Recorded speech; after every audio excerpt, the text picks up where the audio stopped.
When a seismic trade like the one between the Steelers and the Dolphins happens, the impact ripples far beyond the two teams directly involved. Yesterday's blockbuster deal saw Pittsburgh send Jalen Ramsey, Jonnu Smith, and a 7th-round pick in 2027 to Miami in exchange for Minkah Fitzpatrick and a 5th-round pick in that same upcoming draft. The NFL universe spun on its axis as analysts and fans scrambled to assess what this means for the broader landscape. But there's a story unfolding that concerns a team halfway across the country, in Green Bay, Wisconsin, and it centers on one name, T.J. Watt. Before diving into the implications for the Packers, let's set the scene.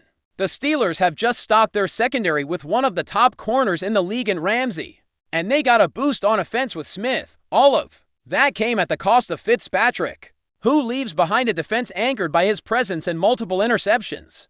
But beyond that, there are murmurs that T.J. Watt's situation in Pittsburgh could be reaching a boiling point. He sat out the recent minicamp, officially discontent with his current contract.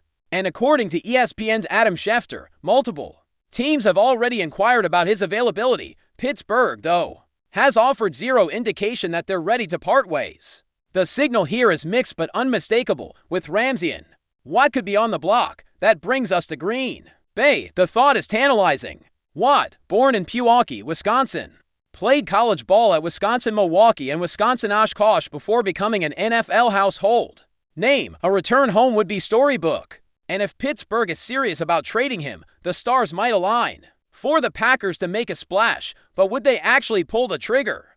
First, they'd need to meet Pittsburgh's price. T.J. Watt is coming off a season in which his presence when healthy was a game changer. The Steelers' win percentage dropped 57% without him. Their offense scored 6 fewer points per game, and their defense allowed a touchdown more per outing. Sacks and turnovers both nosedived. That's not hyperbole, that's the data speaking. You don't trade a player like that because you have depth emerging in the secondary or because you added another cornerback yesterday. And yet, there's Watt's contract. He's heading into his age 30 season, and the extension talks have stalled. While he's accepting nothing less than elite money, estimates put the figure somewhere between $36 and $38 million per year. Pittsburgh might balk, especially if they see him as injury-prone, given his recent missed games. Still, he's only 30.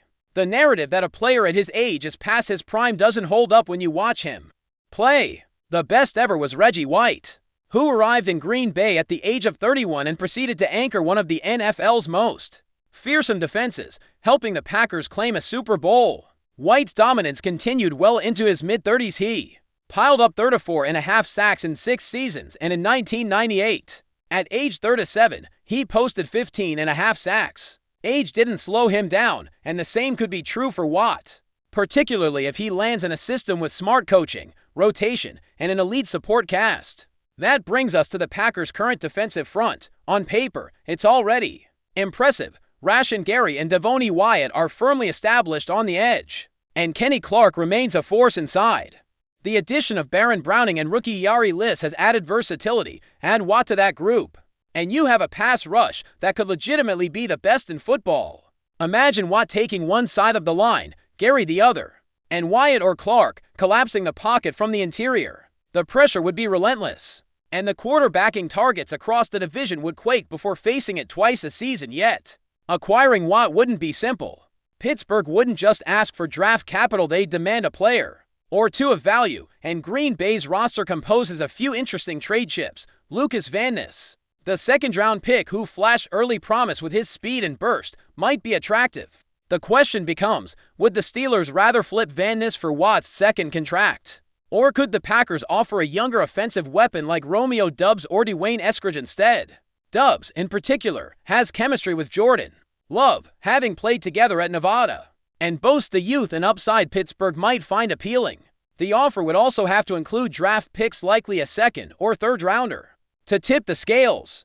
Finally, Green Bay would have to fit Watt's contract into their books, which means money would need to be freed up via restructures or cuts elsewhere. But the payoffs could be historic. A pass rush that flips games, a hometown hero leading a defense, a Super Bowl window open wider than ever, while the Watt saga simmers. Let's look at ripple number 2, cornerback recruiting, with Ramsey heading to Pittsburgh. The market shifts. The Dolphins, who many believed were inching closer to a Lamar Jackson trade, now have upgraded secondary personnel and cornerback money tied up. That makes it less likely they'll pursue free agent corners in earnest. Meanwhile, teams like Green Bay still have need. Eric Stokes has missed time. Jaire Alexander's future is uncertain, and rookie Corey Ballentini still hasn't emerged as a dependable no, too. The Packers entered free agency hoping to add competition a veteran like Shaquille Griffin, Stephon Gilmore, Mike Hughes, Asante Samuel Jr., Kendall Fuller, but now the pool is shallower. Miami, Pittsburgh, and whoever else might have jumped to the front of the line earlier, and the remaining pieces are dwindling fast. If the Pack want to add cornerback help this offseason, they need to move now or risk left with scraps as other contenders scoop up the top talents. Finally, the trade could have an indirect effect on tight ends and offensive balance. The Dolphins, with their suddenly stockpiled secondary, might shift focus to offense, maybe even weaponize their tight end room. If they decide to chase a player like Luke Musgrave from Green Bay, or someone like Tucker Kraft, now a free agent, the ripple shakes the NFC North again. The Packers, meanwhile, might choose to retain and ray up their own tight ends, commit to continuity with Pat Freiermuth, or double down on Musgrave, whose blend of size, athleticism, and receiving talent draws comparisons to Travis Kelce level. Upside, Green Bay's offense, already led by this trio of Jordan Love, Christian Watson, Romeo Doubs, and Allen Lazard, would only get more dynamic with a tight end capable of stretching the seams and creating mismatches. If Miami adds defensive depth at the top, Green Bay must respond either by striking in free agency or innovating schematically to maintain their edge. All of this stems from one critical trade, a ripple effect that touches edge rush dynamics, cornerback market share, and even tight end roster construction for the Packers.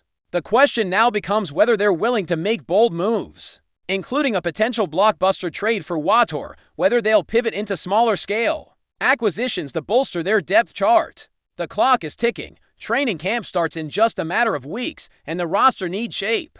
Whether the outcome is a headline-grabbing trade or a clever middle-ground approach, one thing is certain: yesterday's deal changed the chessboard, and Green Bay is moving their pieces. As the shockwaves of the Steelers-Dolphins trade continue to roll through the NFL landscape, the focus shifts toward what comes next for the Green Bay Packers.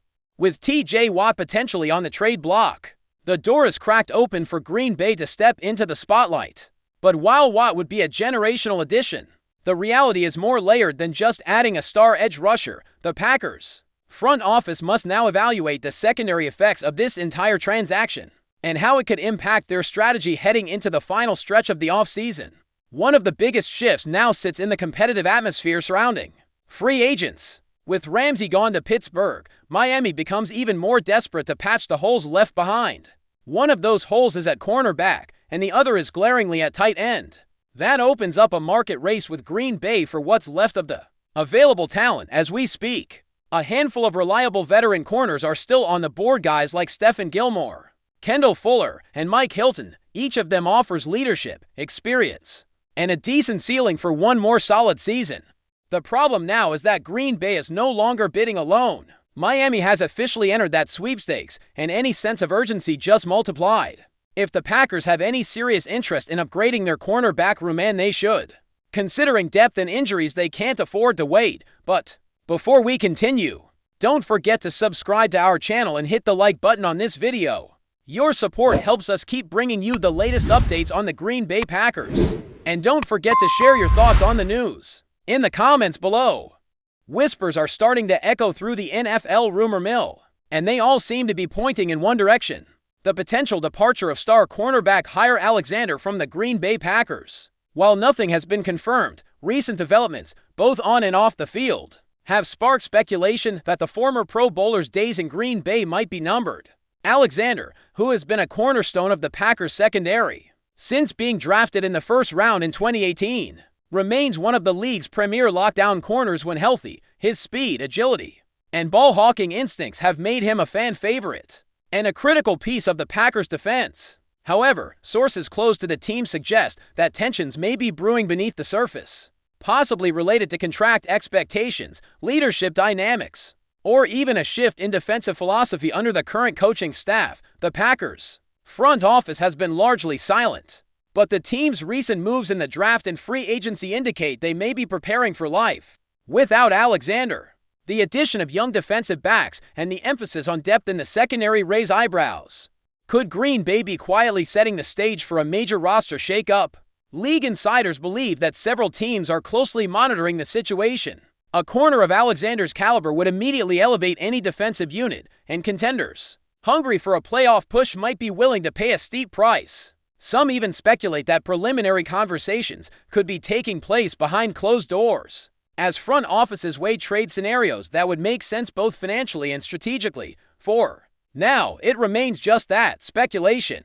But in the NFL, where change is the only constant, the notion of Jaire Alexander wearing a jersey other than green and gold no longer feels far-fetched. Packers fans can only hope this is just another offseason rumor, but where there's smoke, there's often fire, and this one is beginning to smolder. That's it for this update. If you enjoyed the video and want to keep receiving exclusive news about the Green Bay Packers, please subscribe to our channel and give this video a like. We always look forward to hearing your comments and opinions. See you in the next video.